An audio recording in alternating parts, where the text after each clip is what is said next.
The basic idea was in the Valley, if you have an idea and it doesn't pencil out, people tell you it's a bad idea. And I was in love with this idea, which of course, as an entrepreneur, that's a trouble sign, but hey, I was in love with this idea. And I thought, well, what is this gap between what's possible with technology and what's sufficiently profitable for a venture backed or even a public company, right?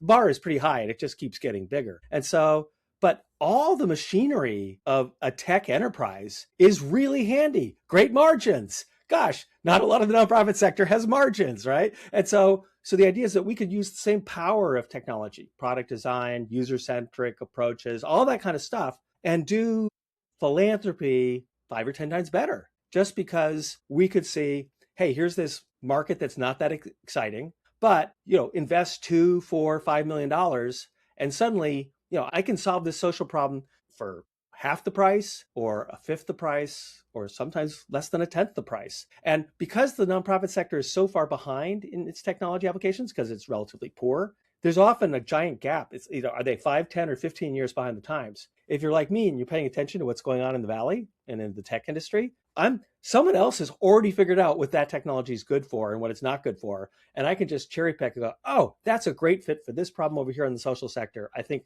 I will apply it.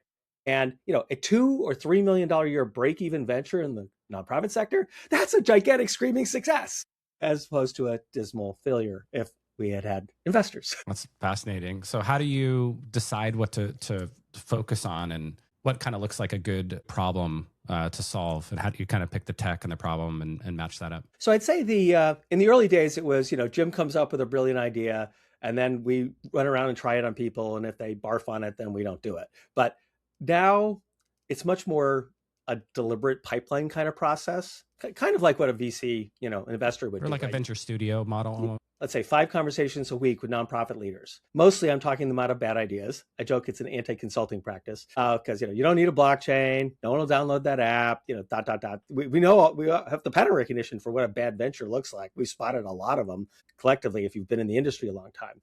So, but when something shows up where, millions of people could benefit, the technology exists, there is a path to market.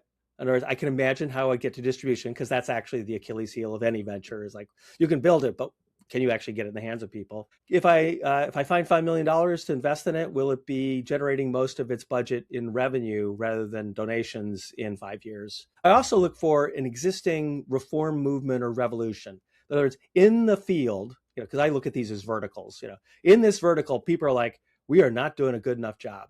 And the way we did it in 1960 is not serving us so well. I want to be the tech partner to those revolutionaries and go, if you have a program innovation and you want to help millions of people, something tells me software and data might just be involved.